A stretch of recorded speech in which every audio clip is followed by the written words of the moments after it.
Dead as a Doornail, Book 6 of the Stan Kraychik Mysteries. Author, Grant Michaels.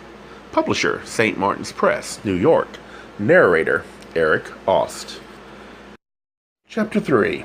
Boston suffers from climatic diverticula, a meteorological illness characterized by pockets of extreme weather. One neighborhood can be experiencing a full-blown nor'easter, or else torpor, inducing heat and humidity, while another sees only blue skies, calm seas, and a prosperous voyage. On Newbury Street, which is Boston's version of Rodeo Drive, or the Via Veneto, the freak snowstorm has magically expired. The sun is shining and the streets and sidewalks are almost clear of snow. Perhaps the guests at the Ritz-Carlton really do have privileged access to a beneficent deity. Either that or the fickle New England weather gods have been satisfied by Tim Shagnussi's death and have called an early halt to their prodigal snow show. It's just after 11 o'clock, and Snip Salon is humming, despite the earlier weather. I spot Nicole's auburn hair and the classic chignon just as she looks up from her manicure table. I go to her.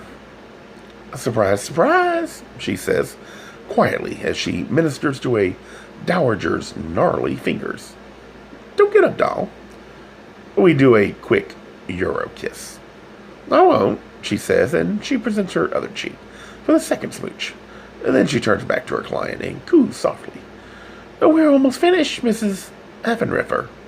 Just one more step. The magic step." She places the woman's arthritic claw inside a tiny forced air oven. "Your nails will look like porcelain," she says, as she gives the old wrist a reassuring pat. Nicole loves portraying the wage slave manicurist, which she claims is the best way to get her customers, whether a Brahmin, socialite, or Hollywood celeb, to tell all. The fact is, Nicole owns Snip Salon and the property it's on. In all the years I've known her, she has never divulged the awful truth of that little coup. I suspect it's connected to her modeling days in Paris, 30-something years ago. She turns the little nail dryer on and sets the timer. "I'll be back in 5, she chirps to the old woman, and then she gets up from her chair, hooks her arm into mine, and drags me toward the back of the shop, where there's a small private office. Nicole's figure may be shot, but her runway strut is as reckless as ever. On the way to the office, we pass one of my former rivals, Ramon, who grins vacantly at me. Nicole explains that he has his own station now, along with a growing client list, and isn't that nice? I bestow my own special grin of vacancy back to Ramon, for I recall when he was a mere shampoo boy, and it's an unequivocal truth that I taught the bitch everything she knows. In the office, Nicole sits down, and then she places one hand over the other and nervously drums her fingers. "Well," she says. "Well, what?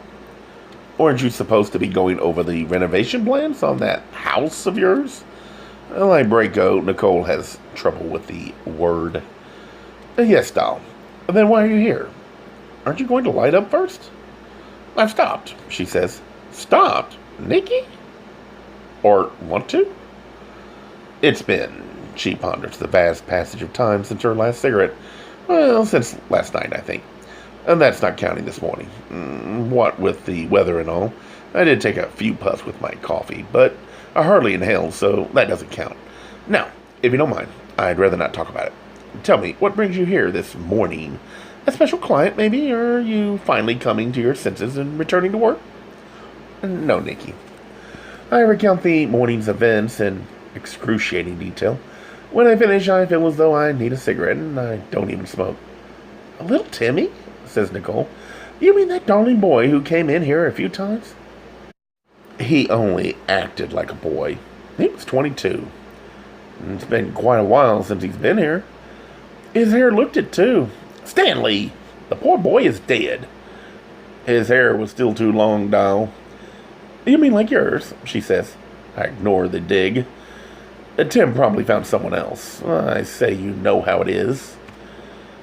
"Clients can be fickle," says Nicole, "but How'd you end up hiring him? The odd thing is, Tim found me. He called right after I got the house and told me he was starting his own construction business, just in case I needed any work done. Work? Barks Nicole. That place needs raising, and now look what's happened. I know, doll, it's become a crime scene. You say the police think it was an accident. They're not sure. But I know what I think. Nicole says, but why would anyone hurt little Timmy? He was like a... She reaches for a word not at all like her. He was like a little pet, a darling puppy you just want to take care of. Well, doll, the police are wondering if someone may have mistaken darling little Timmy for me. Oh, Stanley, you two don't look anything alike. Thanks for your candor, doll, but look again. I bring one hand to the side of my head and lift a sheep of coppery hair.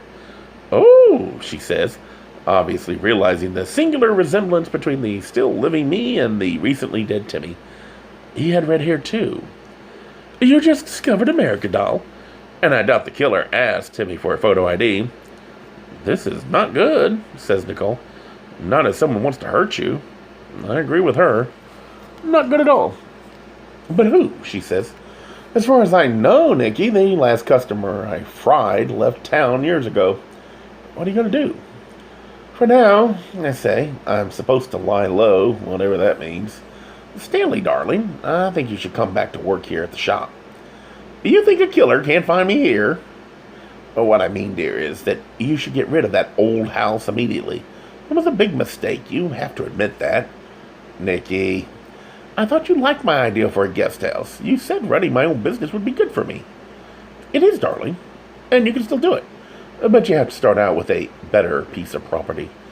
What do you think I'd be now if I had opened this salon in Brockton?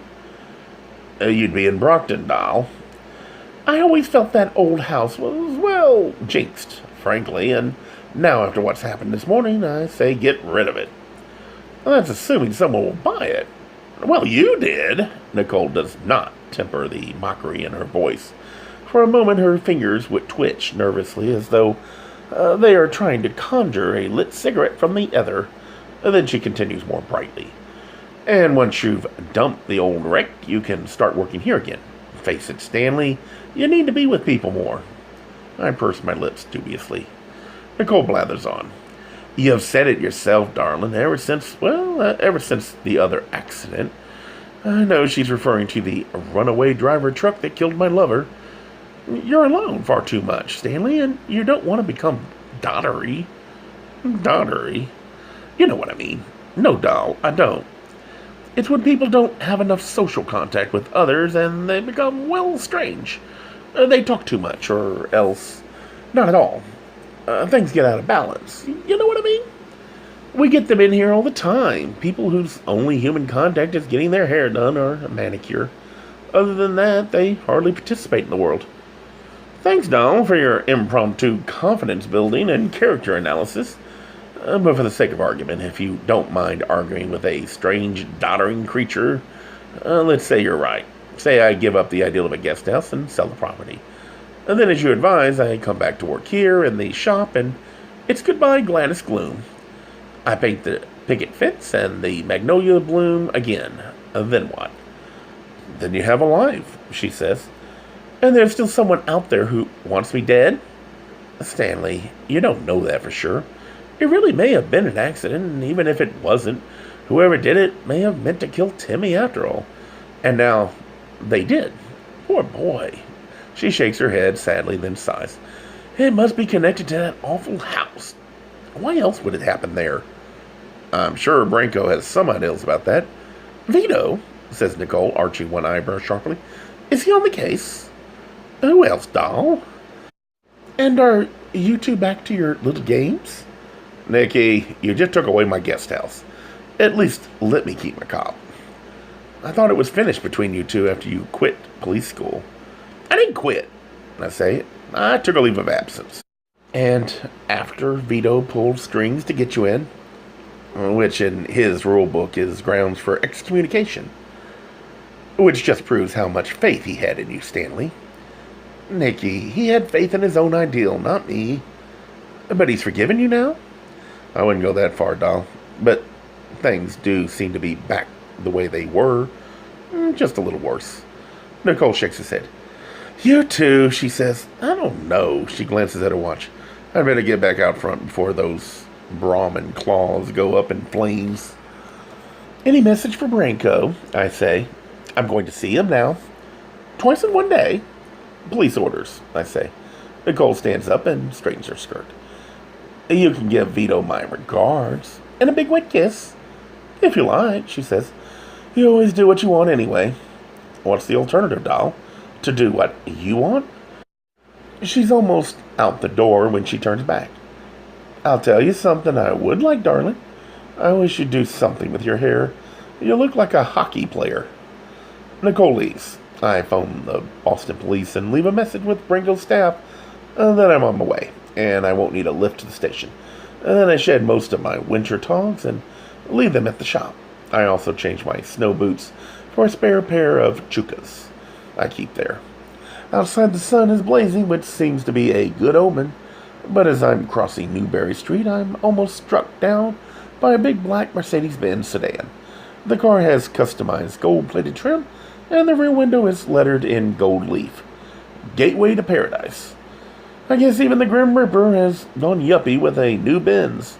All I can see of the driver is that she's got big hair. Definitely high-maintenance stuff.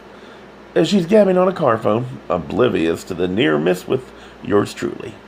People with that much hair shouldn't be allowed to roam free range on the public byways of Boston. I yell after her in impotent rage. And then I realize the near miss may not have been accidental. There is a possible killer on the loose, and I can't be too careful. I dash into a nearby boutique and pull together a quick disguise. Mirrored shades and a suede-trimmed visor cap to cover my long red hair. No sense in attracting some wayward killer's attention and inciting him, or her, to action again. Funny thing is, with the visor cap and my big jaw and the long hair sticking out behind my ears, I really do look like a hockey player. So I pull up my chest and swagger manfully toward police headquarters on Berkeley Street. Gay Mysteries audiobooks. I think it is easy to hate a label, but a face humanizes the word. So this effort is twofold. To offer comfort to those like myself that your world didn't end because you don't fit into the view of acceptable society on both sides. And in hopes of helping those with family that are LGBTQ, that it doesn't mean we are aliens from the child they once knew. Reassure them so they can maybe be supportive at the same time, being true to their values.